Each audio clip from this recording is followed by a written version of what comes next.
একবার একটা বাচ্চা তার মায়ের সঙ্গে গ্রসারির দোকানে গেল। তো ওর মা প্রয়োজনীয় জিনিসপত্র কিনছিল আর বাচ্চাটা পাশে ওর মায়ের পাশেই দাঁড়িয়েছিল। তো দোকানদারের বাচ্চাটাকে দেখে খুব পছন্দ হয়ে যায়। তখন উনি খুশি হয়ে বলেন যে, বাবু, এই কৌটোর মধ্যে ক্যান্ডি আছে, তুমি হাত ঝুঁকিয়ে তোমার যত খুশি তুমি ক্যান্ডি নিয়ে নাও। কিন্তু বাচ্চাটা না করে দেয়, চকলেট নেয় না। তো তখন দোকানদার ভাবলো যে বাচ্চা মানুষ হয়তো লজ্জা পেয়েছে তাই নিচ্ছে না।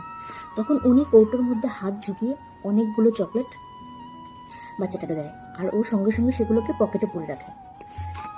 তো সেখান থেকে বেরিয়ে আসার পরে ওর মা জিজ্ঞেস করেছে, আচ্ছা, যখন তোকে বললো চকলেটগুলো নিতে তখন তুই কেন নিলি না?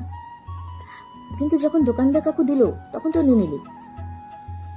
তখন বাচ্চাটা বলে, মা, আমার হাত তো ছোট, যদি আমি বয়ামের মধ্যে হাত ঝুঁকিয়ে চকলেট নিতাম তাহলে অনেক কম আসতো।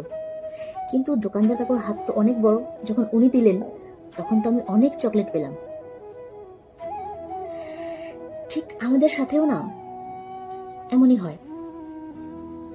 আমাদের নিজেদের চিন্তাধারা, পরিকল্পনা অনেক ছোট, সেই জায়গায় ভগবানের পরিকল্পনা কিন্তু আমাদের জন্য অনেক বড়। আমরা নিজেদের জন্য যতটুকু ভাবি সেখানে উনি কিন্তু আমাদের জন্য আরো অনেক বড় কিছু, অনেক ভালো কিছু প্ল্যান করে রেখেছেন।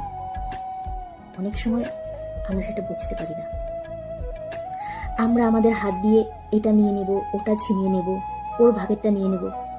হাতে আর কতটুকু আসবে, কতটুকু আমাদের হাত? যখন উনি দেবেন, বহুত কুছ মিলেগা, ঢের সারা মিলেগা।